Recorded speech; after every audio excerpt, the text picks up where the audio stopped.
우리나라 대기업 총수들 중에 위기라는 말을 입에 달고 살았던 분이 계셨대요. 그분이 이건희 회장이었습니다. 그분은 우리나라에서 제일 큰 부자거든요. 명실상부. 누워있지만 제일 큰 부자예요. 근데 입만 열면 위기 그랬다는 거예요. 잘 나갈 때도 위기라는 말을 했어요. 왜냐? 언제 꺾일지 모른다. 어려울 때는 말할 것도 없고. 이분이 이제 아버지의 뒤를 이어서 총수가 된 다음에 유명한 사건이 있는데, 미국을 가가지고 임원들을 데리고 가가지고 미국의 삼성전자 제품의 상황을 봤어요. 그랬더니 저기 한쪽 구석에 처박혀 있는 거예요. 전시장. 그러니까 마트에서 파는데 어떤 것은 먼지가 수북 쌓여 있고 그냥 한쪽에 변방에 밀려가지고 팔리지를 않고 있었어요.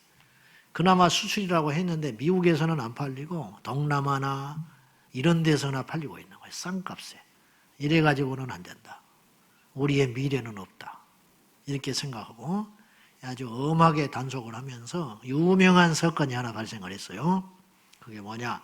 포항에 와가지고 그냥 그 당시 애니콜 핸드폰을 만들어 놨는데 이거 가지고는 절대 인류 제품이 못 된다. 그래가지고는 사람들을 모아놓고는 그때 2만 대인가 핸드폰을 쌓아놓고 불질러 버렸어요. 그게 500억 원어치 그 당시. 그러면서 이게 던지는 메시지가 있죠. 뭐냐? 이런 제품 갖고는 절대 명실상부. 우리나라에서는 애국심에 호소해서 팔릴지 모르나 세계 인류 제품은 못 된다. 불질러 버렸다는 거예요.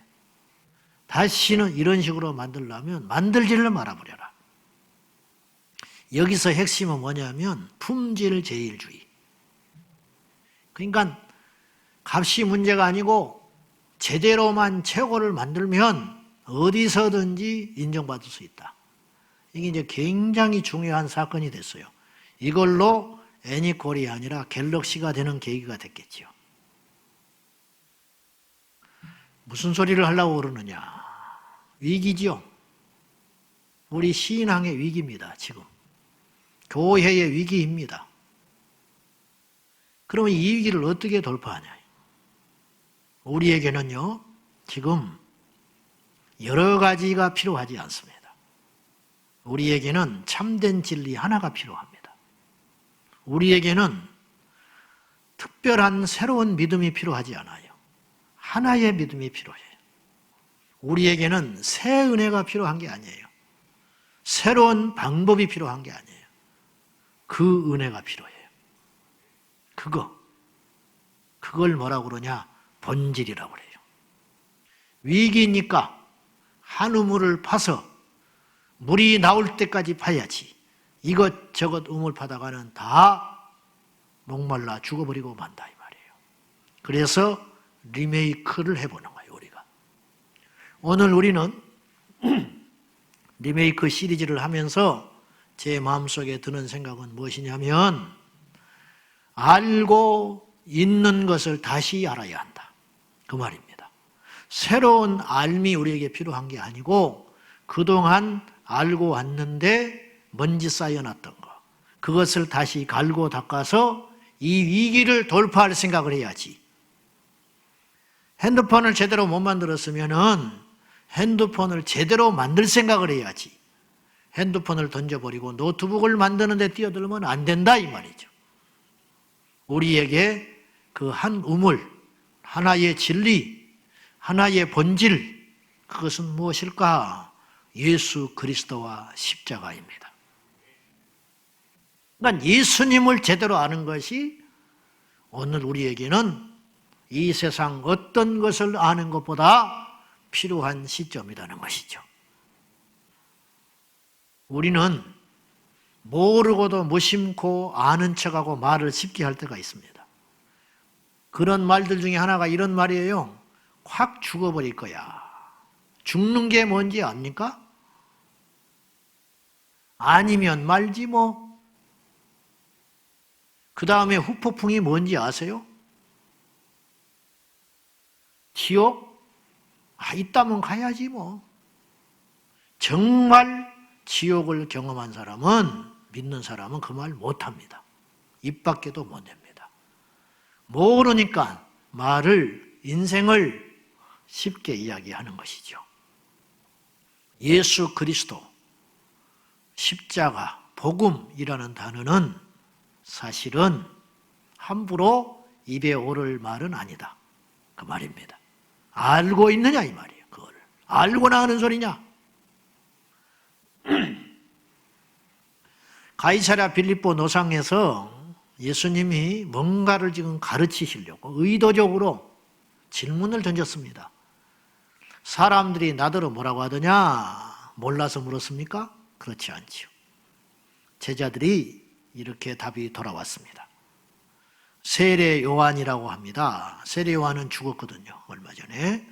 근데 예수님의 사역이 세례 요한의 사역과 비슷해요. 타협하지 않지. 강한 메시지를 선포하고 회개를 촉구하니까 죽었던 세례 요한이 다시 살아났나? 이렇게 생각한다는 거예요. 더러는 엘리야라고 합니다. 말라키 선지자를 통하여 엘리야가 이게 승천했잖아요. 죽지 않고. 다시 오신다. 엘리야가 다시 오리라. 그러니까 그 약속하신 엘리야인가? 이렇게 생각했다는 거예요. 더러는 선지자 중에 한 사람이라고 합니다. 400년 동안 선지자가 없었거든요. 근데 갑자기 나타난 존재, 예레미야나 이사야나 호세아나 그런 선지자 중에 한 분일지 몰라. 이게 이제 사람들의 생각이었어요. 그 답을 들은 주님께서 제자들에게 재차 묻습니다.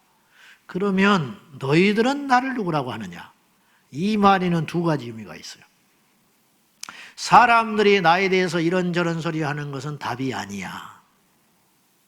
그건 틀린 답이다. 두 번째, 너희는 그 사람들처럼 생각하면 안 돼. 이런 뜻이죠. 너희는 나를 누구라고 하느냐? 그렇게 물었더니 베드로가 답을 이야기합니다. 자, 29절입니다.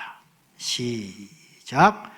또 물으시되 너희는 나를 누구라 하느냐? 베드로가 대답하여 이르되 주는 그리스도시니이다.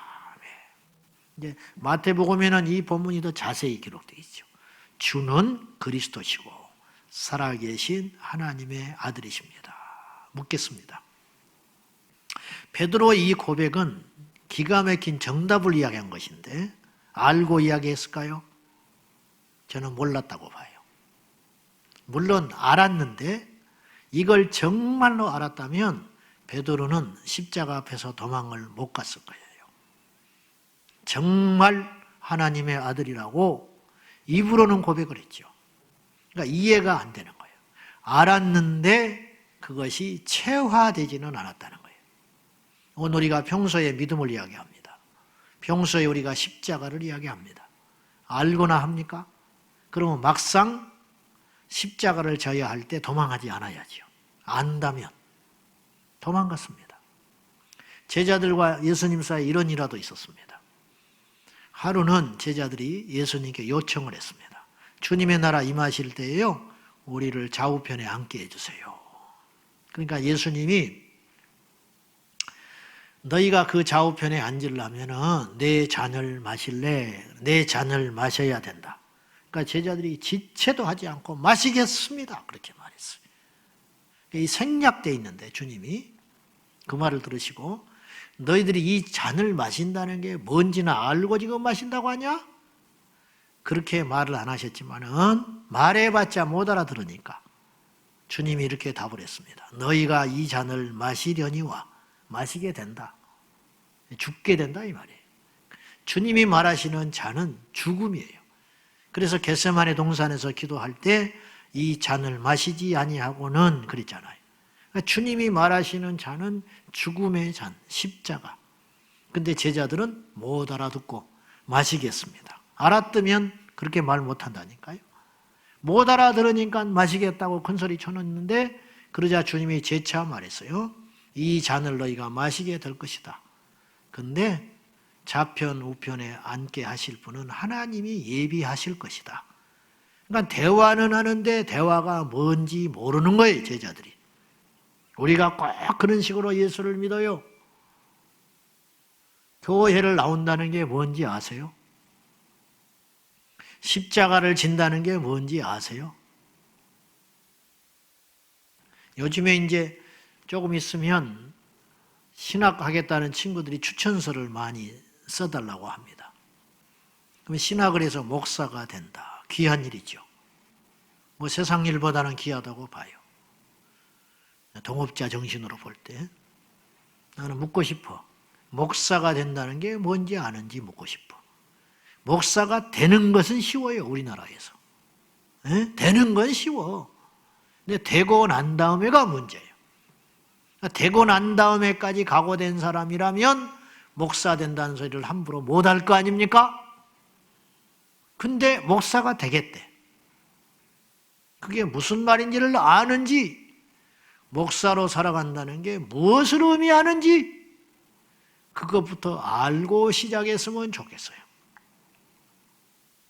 옛날에 소련이 소비에트 연방으로 있을 때 위성 국가들을 거느리고 있었습니다.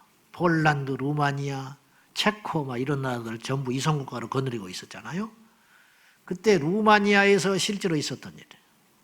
존 노스 목사님이라는 분이 루마니아의 기독교인들이 핍박을 받아서 지하로 숨어 들어갔습니다. 믿음을 버리든지 아니면 지하로 숨어 들어가든지. 지하 처소를 마련하고 존 노스 목사님이 열심히 복음을 전했습니다. 그때 복음을 들은 사람들 중에 예수를 믿겠다고, 예수님 영접한다고 울면서 일어나요. 그러면 그들에게 예수님을 영접했으니 이제 따로 모아가지고 6개월 동안 성경 공부 가르치고 세례교육 시켜가지고 6개월 되는 때 세례의식을 베풀어요. 그러면 세례 문답을 주면서 질문을 합니다. 여러분들이 지금 세례를 받기 위해서는 예수를 믿어야 합니다. 예수님을 마음에 영접했습니까? 믿습니다. 다 그렇게 고백을 해요. 그러니까 우리보단 더 뜨겁지요. 그런 위기 가운데 세례를 받겠다고 했으니까. 6개월 동안 세례 받는 것이 무엇인지 다 배웠습니다. 옛날에 나는 죽고 예수님과 더불어 사는 삶. 이게 세례예요. 그건 다 머리로 10분이면 다 아는 일이에요. 그러면 그 의미를 다시 재차 물어요. 세례 받는다는 것이 무엇인지를 다시 설명을 하는데 존 오로스 목사님이 이렇게 가르쳤어요.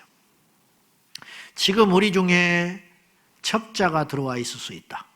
그러니까 당신들이 세례를 받으면 그 첩자가 상부에 보고를 할 것이다. 세례 명부를. 그러면 여러분들은 감옥에 갈지도 모르고 심하면 죽을 수도 있어.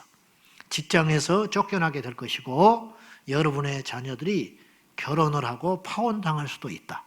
그래도 세례를 받겠느냐? 그렇게 물으면 몇 사람만 남고 다 앉아버립니다. 그리고 끝까지 울고 서 있는 그 사람들에게 세례를 베풀고 제자를 삼아서 그들이 복음을 전하게 했습니다. 예수님의 제자가 된다는 게 뭘까? 십자가를 진다는 게 뭘까? 혹시 우리가 2000년 전 가이사랴 빌립보에서 그 주변의 사람들이 그 당시 예수님을 들었던 사람, 보았던 사람, 예수님의 치유 현장에 참석했던 사람들이 예수님에 대하여 오해하고 있었던 것처럼 세례요한 엘리야 선지자 중에 한 사람으로 예수님을 알고 있는 사람은 없는가? 예수님을 안다 할 때 두 가지의 암이 있더라고요. 두 가지의 암. 첫째는 잘못 알고 있는 거예요. 잘못 알고 있다 이 말이에요. 그것을 성경에는 뭐라고 표현했냐면요. 육체대로 아는 것이라고 그랬어요. 고린도후서 5장 16절인데요. 한번 읽습니다. 시작. 그러므로 우리가 이제부터는 어떤 사람도 육신을 따라 알지 아니하노라. 비록 우리가 그리스도도 육신을 따라 알았으나 이제부터는 그같이 알지 아니하노라. 우리도 한때는 예수님을 육체로 알았다. 육체로 안다는 건 뭐냐면 눈에 보이는 대로, 들은 대로만 알았다. 예수님이 베들레헴에서 태어났다. 여러분, 예수님에 대해서 모르는 사람은 하나도 없어요, 이 세상에. 기독교를 만들었다, 이렇게 이야기해요. 교과서에서는 그렇게 배웠어요. 4대 성자 중에 한 사람이고 기독교의 진리는 사랑이다. 불교는 자비고 유교는 인이다. 이렇게 이야기하잖아요. 그러면서 4대 종교 중에 하나가 기독교인데 그 기독교는 예수로 말미암아 만들어졌다. 이게 육체로 하는 거예요. 그러니까 예수님이 이 땅에 오셔서 십자가에 죽었다는 것을 인정하지 않는 사람은 아무도 없어요. 다 그렇게 알고 있어요. 근데 그건 육체로 아는 거다 이 말이에요. 이 알미 내게 진짜 백이 알미 되기 위해서는 베드로처럼 주님이고 나의 그리스도시고 하나님의 아들이라고 인정하는 진정한 암, 여기까지 나아가는 사람은 얼마나 있느냐 이 말이죠. 두 번째 알미 있는데 어떤 알미냐면 아는 것과 믿는 것이 따로 노는 알미 있다 이 말이죠. 에베소서 4장 13절이에요. 다 같이 시작. 우리가 다 하나님의 아들을 믿는 것과 아는 일에 하나가 되어 온전한 사람을 이루어 그리스도의 장성한 분량이 충만한 데까지 이르리니, 이것이 이제 우리의 신앙의 목적, 완벽한 알미라는 것은 아는 것과 믿는 것이 일치되는 것, 그걸 요구하는 것인데요. 현실은 아는 것하고 믿는 것을 구분해서 믿는 자들이 있다 이 말이죠. 아는 건 알아요. 근데 믿지는 않는다 이 말이에요. 이런 모순 일이 많습니다. 성경을 열심히 공부해서 성경을 알았습니다. 근데 성경으로 살지를 않아요. 그거는 믿지 않는다는 거죠. 아는 것은 대단히 중요합니다. 근데 아는 것이 목적은 아니에요. 아는 것을 통해서 뭘 하느냐? 믿음으로 나가기 위해서 우리가 알려고 하는 거예요. 우리가 공부를 하는 것이 목적이 아니에요. 세상 사람들은 공부해서 돈 버는 게 목적이에요. 돈 버는 것도 목적이 아니에요. 돈 벌어서 행복하려고 하는 거예요. 돈 벌어서 잘 살아보려고 공부하는 거예요. 근데 공부만 하는 거예요. 공부만 하는 사람은 문제가 있죠. 공부만 해 맨날 80살 죽을 때까지 책만 읽고 있어. 그런 사람을 바보라고 하는 겁니다. 바보, 고급 바보야. 책 읽는 바보. 그 책이 나에게 실제적인 힘을 주고 그 지식이 나를 바꿀 수 있어야 한다는 거죠. 이제 알았다. 그러면 이제 나는 그 알을 통하여 뭐라고 살지? 여기까지 가야 한다는 것이죠. 그래서 로마서 1장 21절에는 가슴 아픈 말이 나와 있는데 같이 읽습니다. 시작. 하나님을 알되 하나님을 영화롭게도 아니하며 감사하지도 아니하고 오히려 그 생각이 허망하여지며 미련한 마음이 어두워졌나니. 하나님을 알아요. 하나님을 아는데 하나님을 영화롭게 하지 않아요. 다윗이 전쟁터에 도시락배 들어갔습니다. 그런데 고래고래 이방인 거인이 하나 나와서 소리를 지르는데 하나님을 모독하고 있었습니다. 하나님이 어딨냐? 하나님 외출 갔냐? 너네 하나님 지켜준다며 큰 소리 치면서 그러는데 어느 군인 하나 그 모욕을 당하는데도 나서서 그 입을 막을 자가 없었어요. 이들은 안식일을 지키는 사람입니다. 이 군인들은 하나님께 제사하고 나왔을 거예요. 그 전쟁에 이기게 해달라고. 기도도 했을 거예요. 근데 그 현장에 하나님의 이름이 모욕을 당하는데 어느 하나 나서서 맞서 싸우는 사람이 없었어요. 하나님을 아는데 영화롭게 하지 않고 있었어요. 그리고 생각이 두려움에 사로잡혔고 허망에 사로잡혔고 하나님께 감사하지도 않고 있었어요. 그때 다윗만이 하나님의 영광이 짓밟히고 땅에 떨어지는 것을 견딜 수 없었어. 너는 칼과 창과 단창으로 오거니와 나는 네가 모욕하는 그 이름 만군의 하나님의 이름으로 너에게 가노라. 이 전쟁은 여호와께 속하였다. 내가 너를 이겨 온 천하로 하나님이 살아 계신 것을 증거해 보이겠다. 이렇게 하고는 물맷돌을 들고 나가서 싸워버린 거예요. 이기고 지고도 중요한 게 아니에요. 내가 죽고 사는 것도 중요한 게 아니에요. 내가 저 거인을 무너뜨려서 왕의 사위가 되는 것이 문제가 아니에요.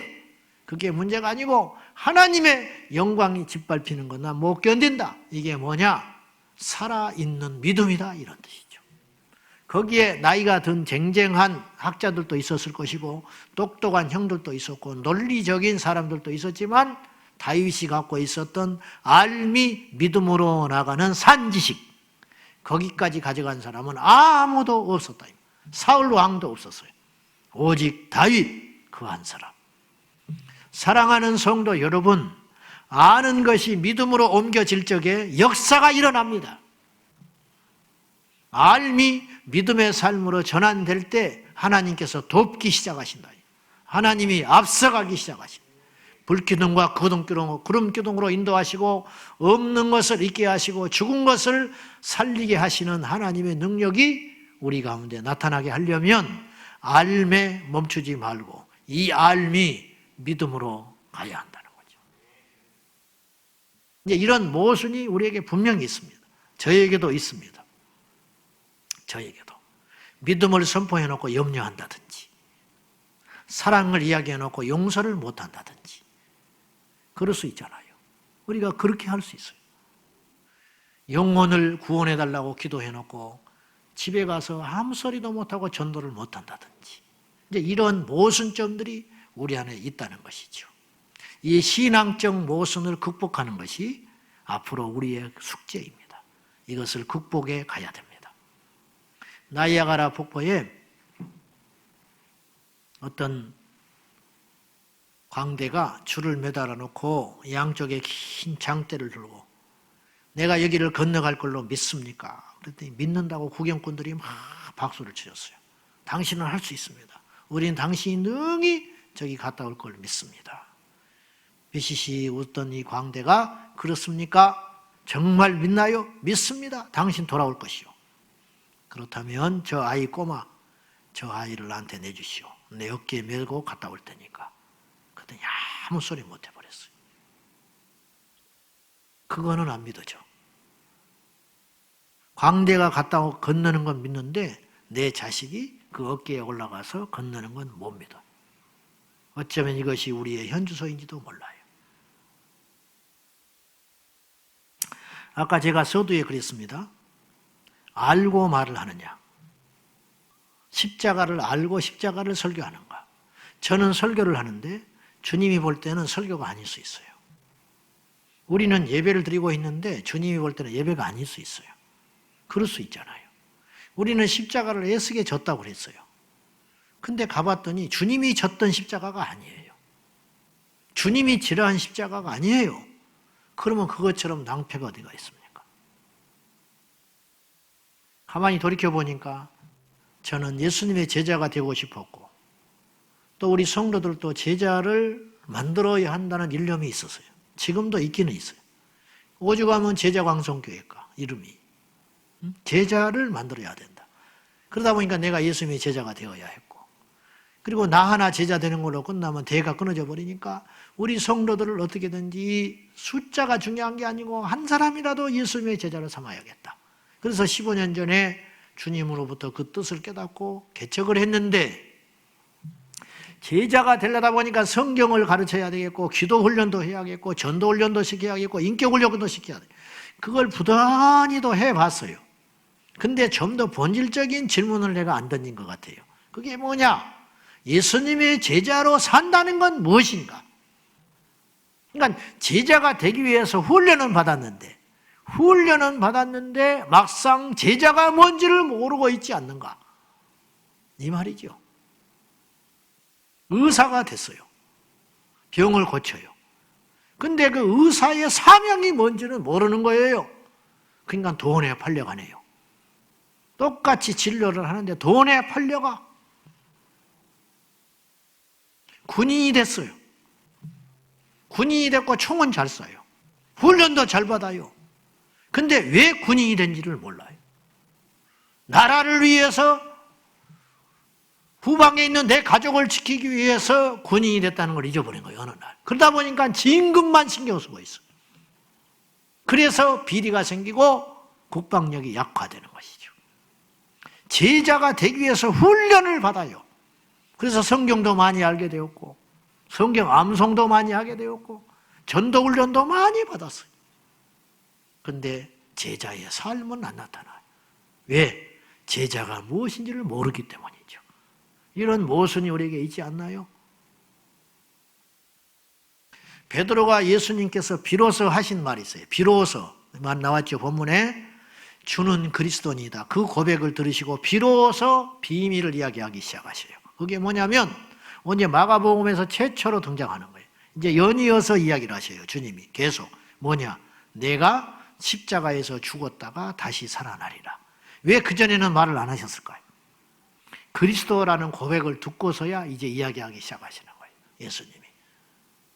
너의 그리스도는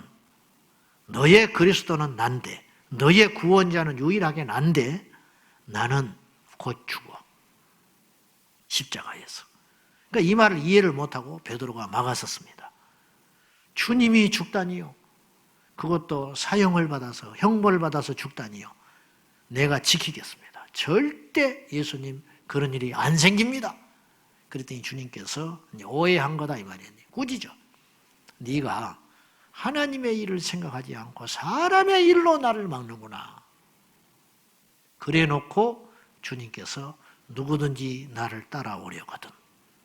즉 베드로, 너의 마음은 가상한데 네가 정말로 내 제자가 되려고 한다면 십자가로 가는 나를 막을 것이 아니고 다음과 같은 거를 해야 돼. 그게 뭐냐? 34절이에요. 잘 아는 이야기인데 다시 본질적인 이야기 시작. 무리와 제자들을 불러 이르시되 누구니 나를 따라오려거든 자기를 부인하고 자기 십자가를 지고 나를 따를 것이니라. 나를 따른다는 건 뭐예요? 내 제자가 되려거든.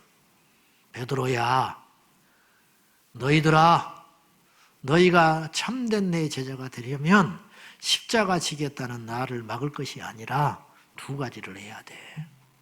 첫째, 네 자신을 부정하거라. 너를 부인하거라. 근데 이제 우리 한글 성경에는 그냥 자기를 부인하고 이렇게 써 있지만은 원어에는 이 부인한다는 이 뜻의 헬라어 원어는요, 아주 강하게 반대한다. 이런 뜻이에요. 아주 강하게 부정하는 것. 네 자신을 아주 강하게 반대해야 돼. 그래야 내 제자가 돼. 그래야 나를 따를 수 있어. 그런 뜻이에요. 그래 볼까요? 아이 곤란한데. 그게 아니라는 거예요. 노력해 보겠습니다. 아니라는 거예요. 네 자신을 부정해야 된다? 힘들지만 예수님이 그렇게 말하시니까 애써 보겠습니다. 그 정도의 대답을 하는 건 아니라는 거예요. 요즘 우리나라 말로, 우리나라 표현으로 목에 칼이 들어와도 그건 안 합니다.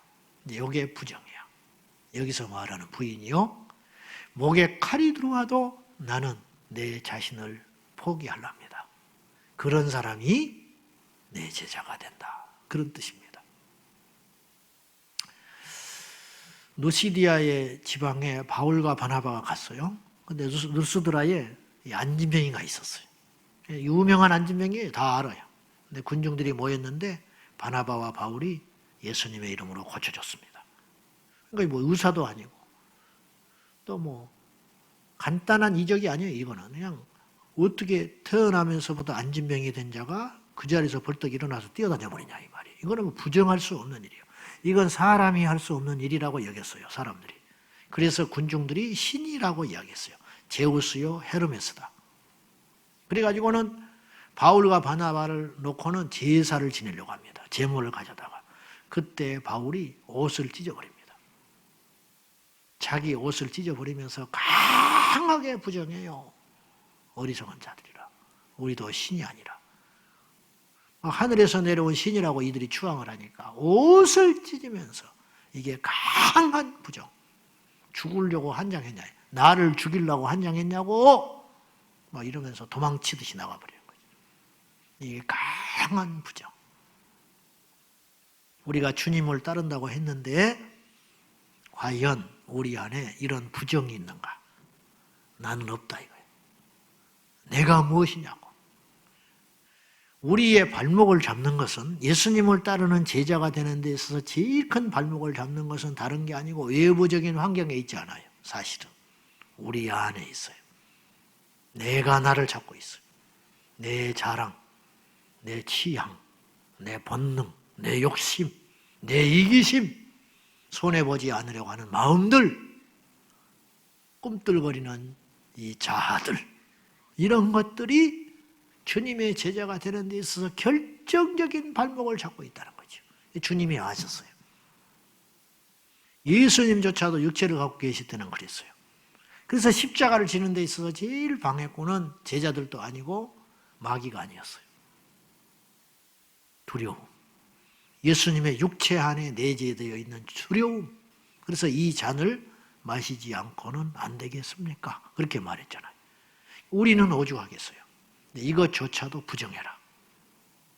그럴 때 우리는 어떻게 되냐면 예수님을 따르는 제자의 삶을 살 수 있다. 두 번째는 십자가를 지라 했어요. 지금 우리나라는 십자가 문화가 없어요.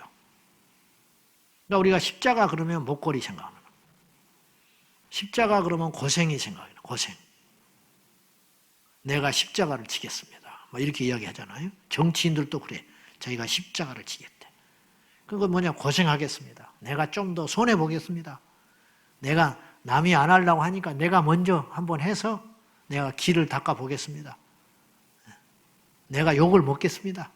내가 이 짐을 져보겠습니다. 이게 십자가지요. 우리가 지금 우리나라 문화권에서는 십자가를 진다는 건 그런 뜻 아닙니까? 근데 2000년 전에 예수님께서 십자가를 지라 하실 때 제자들이 받는 뉘앙스는 달랐어요. 그 당시에 십자가는 죽음이었습니다. 사형틀.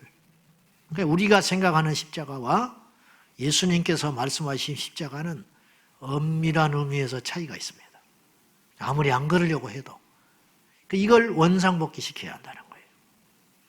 우리가 알고 있는 잘못된 지식의 십자가를 돌려놔야 한다는 거죠.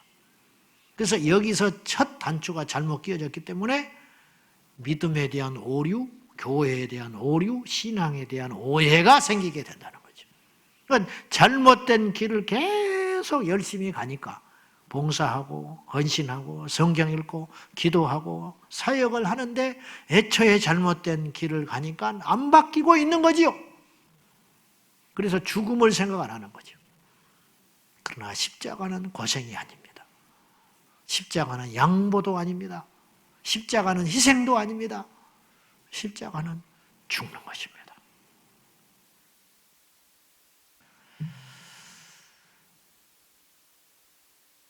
김남준 목사님이 옛날에 신학생들에게 이런 책을 썼어요. 제목은 약간 제가 확실하게 기억이 안 나는데 자네 진정 그 길을 가려는가, 그런 책이 있었어요. 그 말이 뭐냐? 자네 진정 그 길을 가려는가? 생각 다시 한번 해봐. 그 길이 무슨 길인지 알고 가려는가? 주님이 십자가를 질 수 있나? 우리가 물어봐요. 우리한테. 알고 대답해야지. 알고. 알고나 대답을 해야지. 예수님을 따르는 길은 살려고 따르는 길이 아니어야 합니다. 사실은 죽으러 가는 길입니다. 그러니까 우리는 살려고 모인 자들이 아니에요. 살려고 모이면 죽어요. 근데 주님 그랬죠? 자기 목숨을 구원하고자 하면 잃을 것이고 자기 목숨을 나와 복음을 위하여 잃어버리는 자는 얻게 될 것이다. 십자가의 가치를 알고 십자가에 눈을 떠서 십자가를 지려고 하니까 너무너무 힘든 거예요. 죽는 것을 기뻐할 자가 누가 있어요? 어떻게니 살려고 바둥바둥하지요. 근데 살려고 하니까 십자가를 포기해야 되고 십자가를 붙잡자니 죽게 생겼어요. 이것이 이제 초대교회 성도들이 직면한 현실이었어요. 제자들이 막 부딪히게 될 현실이에요, 앞으로. 그 속에서 제자들은 십자가를 억지로 졌어요. 억지로 죽은 거예요. 근데 그건 위선이 아니에요. 왜 그런지 아십니까? 그것도 믿음이에요. 여러분, 우리에게도 앞으로 이런 일이 생길 수 있습니다. 저에게도 그런 걸 요구받을 수도 있습니다. 너 죽을래, 살래? 근데 무릎을 꿇고 타협을 해버리면 살 길이 열려요. 근데 주님으로부터는 끝나버리는 거예요. 그러면 나는 선택을 해야 돼요. 그래서 달갑지는 않지만, 힘들지만, 버겁지만 나는 끝까지 주님을 믿으란다. 그 십자가를 선택했어요. 억지로 선택한 거예요. 내가 울면서 얼마나 큰 고통이 있고 얼마나 많은 걸 잃어버린 줄 알면서도 그걸 선택을 했어요. 근데 왜 선택했냐? 그래야 살기 때문에. 그건 위선입니까? 아닙니다. 그건 위선 아닙니다. 억지로 십자가를 졌습니다. 근데 억지로 진 십자가도 하나님은 인정해줘요. 할렐루야. 억지로 진 십자가도 하나님 인정해줍니다. 억지로 진 십자가. 왜냐? 그것도 믿음이 있기 때문에 진 것이니까. 믿음이 있으니까 십자가를 선택했죠. 그래서 십자가는 어떤 경우에도 포기하지 말아야 할 하나님께서 당신을 따르는 제자들에게 허락하신 유일한 조건. 십자가를 지라. 십자가를 지라. 그 말입니다. 유대인의 격언에 이런 말이 있습니다. 튼튼하고 힘센 말에게 무거운 짐을 맡긴다. 하나님이 사랑하는 자들에게 십자가의 큰 죽음의 십자가를 앉혀주는 겁니다. 얹혀주는 거예요. 저와 여러분이 말하는 십자가, 그리고 저와 여러분이 사모하는 그 십자가, 그리고 저와 여러분의 어깨에 보이지 않지만 짐어져 있는 십자가, 만약에 있다면 그 십자가는 2000년 전에 주님이 골고다 언덕에 오르시면서 얼마나 이게 잔인한 형벌인지요. 자기가 죽을 나무 토막을 어깨에 짊어지고 가는 거예요. 그리고 거기서 죽는 거야. 그 주님이 짊어지고 올라가셨던 그 고난의 십자가가 정말 내 어깨에 있는가? 혹시 텅 비어버린 쓸모없는 십자가를 지면서 혼자 착각에 빠져가지고 십자가, 십자가 그렇게 하고 있지 않는지. 그런 자는 마지막에 아무 의미 없습니다. 그 십자가 말고 주님께서 지셨던 그 십자가 내 어깨에 있는지, 그리고 이 길을 걸어간다면 우리가 정말 그 길을 알고나 가는 것인지 우리가 다시 한번 깊이 성찰하는, 그런 고민하는, 그리고 다시 본질로 돌아가는, 예수 그리스도와 십자가 그리고 제자의 삶으로 돌아가는 저와 여러분 되시기를 바랍니다. 기도하십시다. 하나님, 우리는 어떤 것을 알고도 말을 하고 모르고도 말을 합니다. 십자가를 압니까? 주님, 우리는 그리스도를 압니까? 이 알미 지식으로 아는 것, 고통스럽다, 영화스럽다, 힘들다, 아니다, 옳다, 지식으로만 그치지 않고 묵묵히 그 길을 한 발짝 떼는 믿음으로 옮겨지게 하여 주시옵소서. 주여, 주님의 십자가를 온전히 우리도 지기를 원하나이다. 감당할 수 있게 하여 주옵소서. 예수님의 이름으로 기도 올리옵나이다.